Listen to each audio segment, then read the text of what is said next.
ભાઈ શ્રાવણથી દિવાળી સુધીનો સમય એટલે ભારતમાં શોપિંગ અને સ્પેન્ડિંગનો સૌથી મોટી સિઝન. આ સમય દરમિયાન લોકો કપડાથી લઈને મીઠાઈ, પૂજા સામગ્રી, ડેકોરેશન અને ગિફ્ટ સુધી અનેક વસ્તુઓ ખરીદે છે. પરંતુ અહીં ઇન્ટરેસ્ટિંગ વાત એ છે કે મોટાભાગના લોકો આ સિઝનમાં પૈસા ખર્ચે છે, જ્યારે સ્માર્ટ બિઝનેસ ઓનર આ જ સિઝનમાં પૈસા કમાય છે. અને હા, એના માટે કોઈ મોટી ફેક્ટરી, શોરૂમ કે પછી લાખો રૂપિયાના ઇન્વેસ્ટમેન્ટની જરૂર નથી. કેટલાક સિઝનલ બિઝનેસ નાના સ્કેલ ઉપર પણ શરૂ કરી શકાય છે.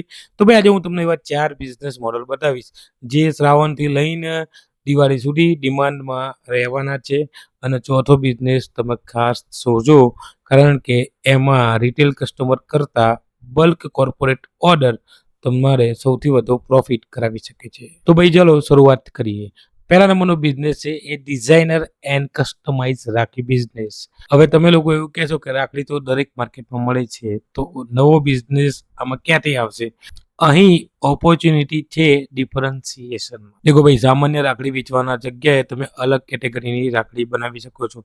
કસ્ટમાઇઝ નેમ રાખડી, કિડ્સ રાખડી, કપલ રાખડી, ઇકો ફ્રેન્ડલી રાખી, પછી પ્રીમિયમ રાખીનું બોક્સ, ગુજરાતી ટ્રેડિશનલ એકદમ ડિઝાઇન. મતલબ કે તમારો ગોલ ખાલી રાખડી વેચવાનો નથી, પરંતુ પેકેજિંગ અને પર્સનલાઇઝેશન ઉપર હોવું જોઈએ. દેખો ભાઈ, નાના સ્કેલ ઉપર તમારે શરૂઆત કરવી હોય તો પહેલા લિમિટેડ ડિઝાઇન બનાવો. ઉદાહરણ તરીકે 20-30 ડિઝાઇન તૈયાર કરો. ઇન્સ્ટાગ્રામ, વોટ્સઅપ અને લોકલ કોન્ટેક્ટ મારફતે તમે ડિમાન્ડ તૈયાર કેવી છે એ ચેક કરી શકો છો. અચ્છા, આમાં સ્માર્ટ સ્ટ્રેટેજી શું છે? તો પહેલા ઓર્ડર લો અને પછી પ્રોડક્શન વધારો.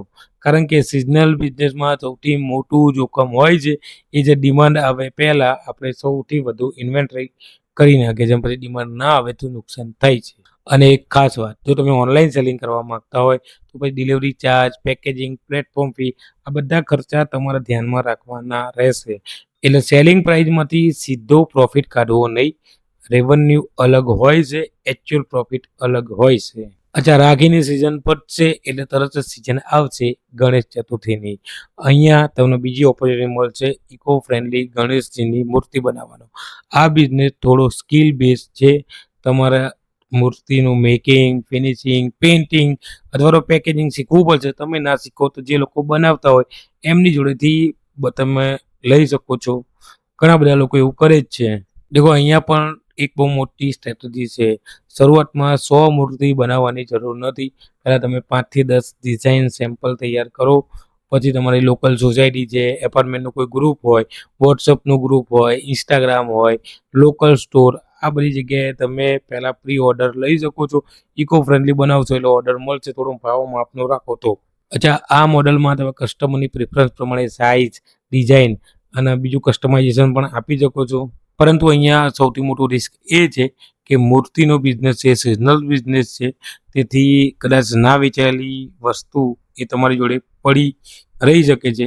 એટલે આ બિઝનેસનો પણ રૂલ સિમ્પલ છે, પ્રોડક્શન કરતાં પહેલાં ડિમાન્ડ ચેક કરવી. અને જો તમે આ બિઝનેસમાં નવા હોય તો સૌથી પહેલાં સ્કિલ અને સેમ્પલ ક્વોલિટી ઉપર ફોકસ કરો, અને પછી તમે તમારો સ્કેલ વધારી શકો છો. અને પછી આવે છે ગુજરાતનો સૌથી મોટો સિઝનલ બિઝનેસ, એ છે નવરાત્રિ.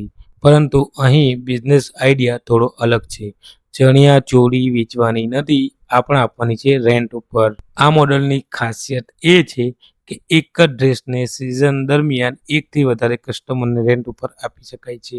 તમારી ઇન્વેન્ટરીમાં તમે રાખી શકો છો chaniya choli, કેડિયું, dupatta, jackets, oxidise jewellery અને ગરબાની એસેસરી. દેખો, અહીંયા પણ શરૂઆતમાં 50 થી 100 ડ્રેસ ખરીદવાની ભૂલ ના કરતા.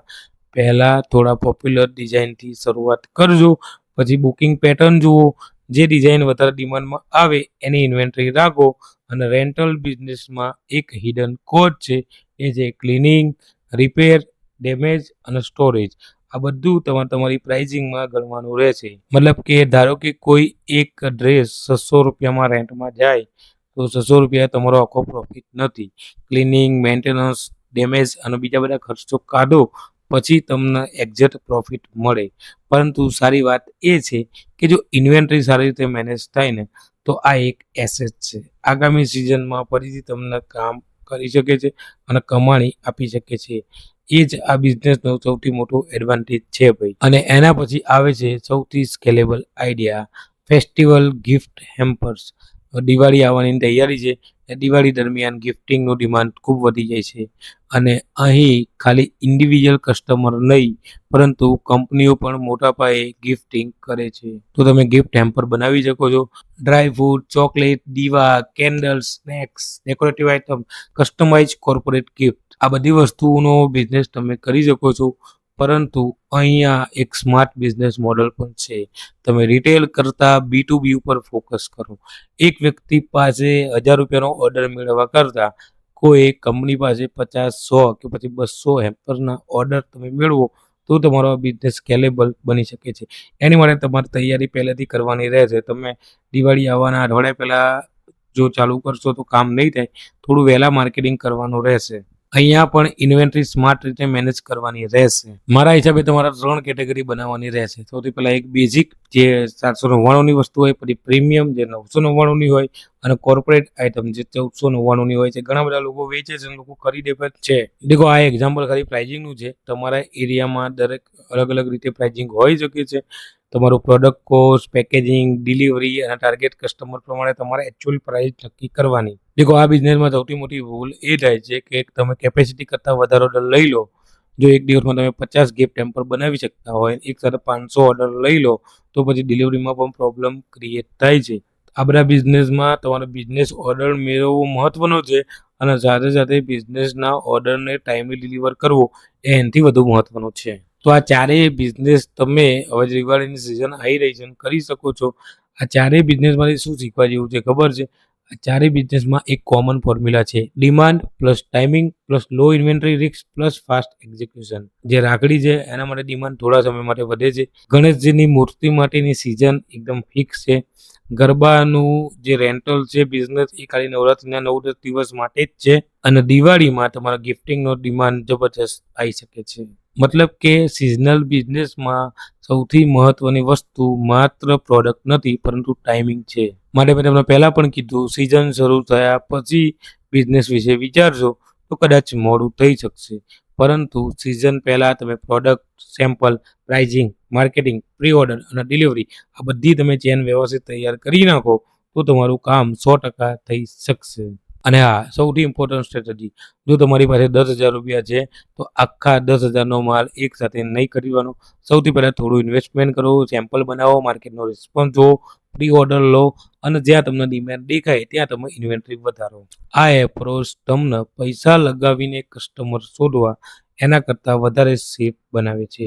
કારણ કે સિઝનલ બિઝનેસમાં મોટું નુકસાન એ ઓછું વેચાણ નથી પરંતુ વેચાણ થયા વગરનો પડી રહેલો માલ છે. અચ્છા, દિવાળીની સિઝનમાં ફટાકડાનો બિઝનેસ પણ સરસ ચાલી શકે છે. મારા કહેવાનું રહી ગયું, એ પણ તમે કરી શકો છો. તો જો ભાઈ તમે આ વર્ષે સિઝનલ બિઝનેસ શરૂ કરવા માંગતા હોય તો આજે આ ચારમાંથી એક મોડલ પસંદ કરો, એનું સેમ્પલ બનાવો અને માર્કેટમાં ડિમાન્ડ કેવી છે ટેસ્ટ કરવાનું શરૂ કરો. કારણ કે શ્રાવણથી દિવાળી સુધી બિઝનેસ ઓપોર્ચ્યુનિટી દર વર્ષે આવે છે પરંતુ જે વ્યક્તિ સમયસર તૈયારી કરે છે ઓપોર્ચ્યુનિટી એની જ થાય છે. ઘણા બધા લોકો કમાય જ છે, તમે જોયું જ છે. તો તમે કેમ કમાઈ ના શકો એ વસ્તુ જો તમે વિચારો તો 100% તમે પણ પૈસા કમાઈ શકો છો.